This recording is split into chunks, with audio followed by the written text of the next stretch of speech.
Good evening, everyone. Time for another silver update. We are looking at the 1 minute chart. We're not the nearest chart, which is the tick. But we're looking at the 1 minute. You ever seen that before? So, something really spooky is going on in the silver market tonight. Now, this pattern, this is kind of a lock pattern. You see these types of ranges in closed markets. We might jump here and show some volume. Interesting. There's actually some increasing volume. But this looks like a limit lock or a market lock. It looks like we're locked. This is an unnatural trading pattern. Anybody who's watched markets, well, this is just, it's screaming at you. But anyway, so let's note this time frame here that we're looking at. We've got about 1700 starting for this pattern to begin to emerge, and we're at about 2300 at the end. So we're talking a good 6-hour period that this market has been locked in some kind of weird trading range. Now, if we look back, this pattern has actually been emerging for a while.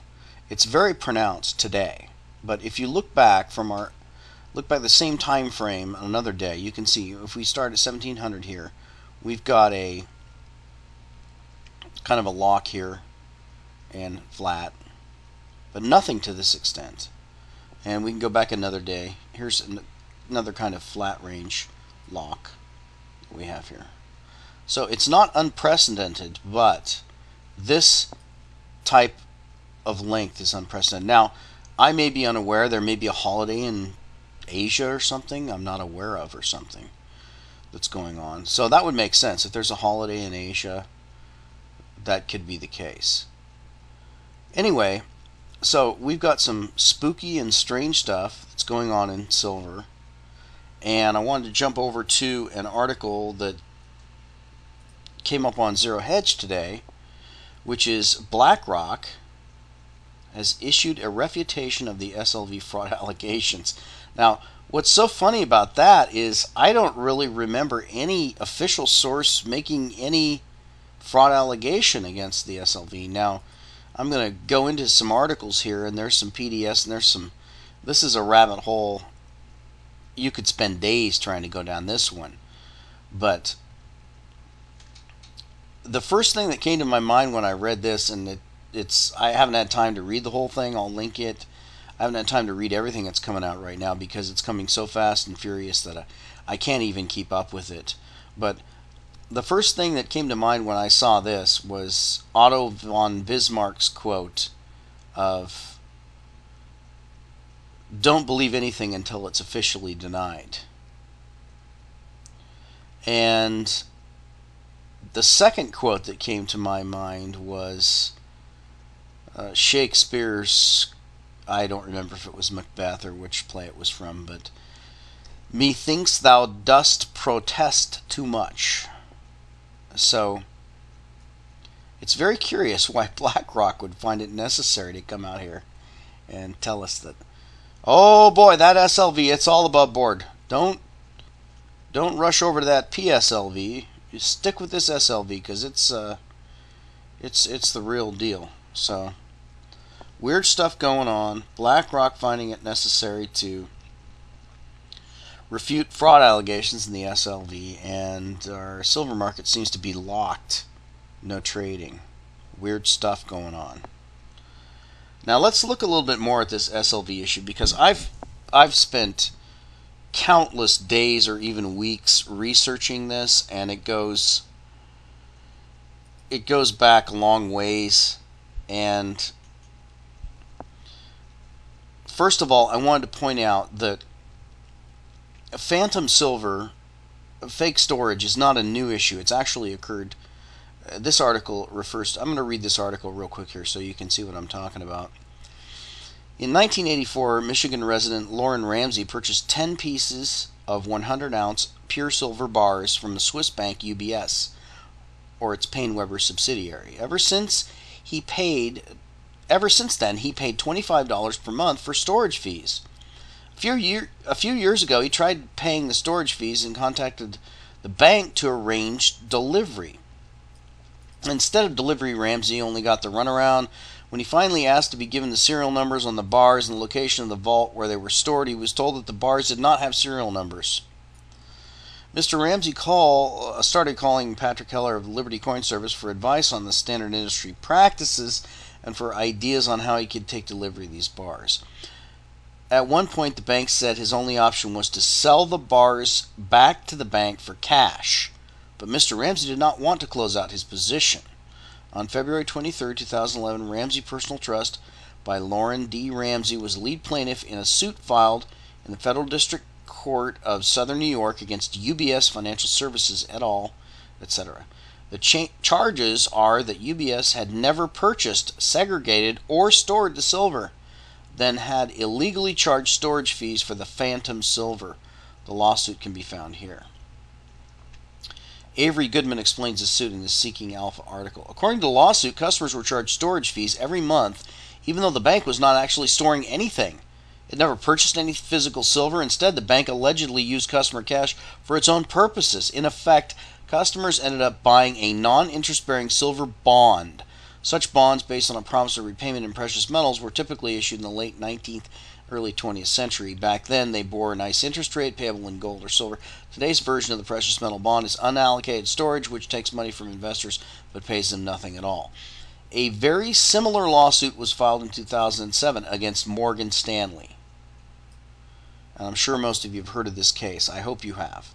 In that case, small investors were also claiming they had been defrauded into participating in unallocated metal storage. The bank defended itself by alleging, among other defenses, now get this, that it was simply following standard industry practices. In other words, the amount of information given to the customers, the unallocated nature of the scheme, as well as the charging of storage fees for imaginary metal were standard industry practices. You need to think about that. Who was Morgan Stanley referring to when they defended themselves by saying that their charging of storage fees to their investors who thought they were paying fees to store physical silver, that it was standard industry practice to have no silver at all and to just charge them storage fees? Now, this was settled, so it never came out what it was. But there is precedent for this. So that's issue number one. They've already done it. They've already done it. Now, issue number two about the SLV is how they move so much silver so fast. So let's look at another article here. And this one, I couldn't find parts 1 through 5, which is kind of strange. But this is SLV Silver iShares Anomalies, Part 6. I'll read a little bit of this. I'm not doing a Crimex update tonight as I feel the data is fraudulent and late, so I'm assuming they're trying to see how to pump us. I want to hone in on the SLV problem, in particularly their ability to get physical silver. Either there is a huge discrepancy in the shares acquisition definition, or they have 1,000 raccoons out nightly scrapping through garbage bins to gather 1,000-ounce silver bars. Let's first list some notable mints that have listed public statements that they are having trouble finding physical silver. Canadian Mint, U.S. Mint, Sprotts, SLV. So I'll keep this simple, short, and to the point. The Canadian Mint, yes, that vast land space with endless supplies of lumber, oil. Asians in Vancouver cannot find silver. The U.S. Mint, yes, the best country in the world, can't get a hold of silver. And Sprott, the only man in Canada with a sack between his legs, has come out numerous times saying it was difficult to get his metal. And cannot allocate more metal now. None. The mines are dry. So is this all a big conspiracy to get the sheep long in silver? Possibly. About as possible as the Ben Burnett converting to Christianity, so doubtful to say the least. What's amazing about SLV Fund is its speedometer, in which it can allocate silver bars overnight. In the last 48 hours, SLV added 5.65 million ounces. I mean, that's not like bumming a cigarette. Okay, and he goes through, I'll put this, and you can read all the comments. So there's two key issues we want to look at. I'll check back to this chart because I want to know what's going to happen tonight. But there's two key issues with this SLV issue. One, are these bars even held? Is there even any silver there? And two, how can they change by millions of ounces? How can this metal move so quickly overnight? And the third one, and I didn't want to go into this one, but I've got time, so I'm going to, is if you do a search, and I'm really upset at myself for not storing these, because there were PDFs, but there was about a year ago, someone did an analysis of the bar list that SLV holds.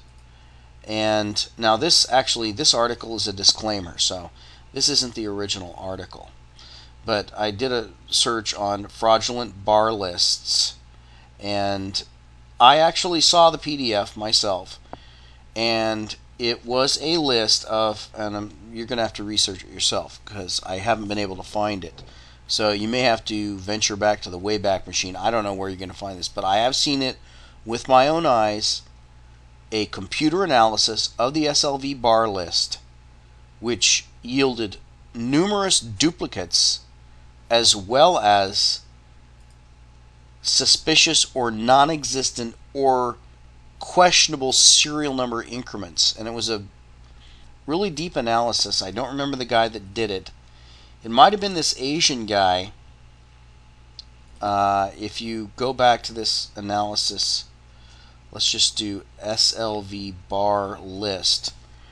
There's an Asian guy who's a big palladium guy, and he did an analysis on it. Here it is, and it's Mark Anthony, and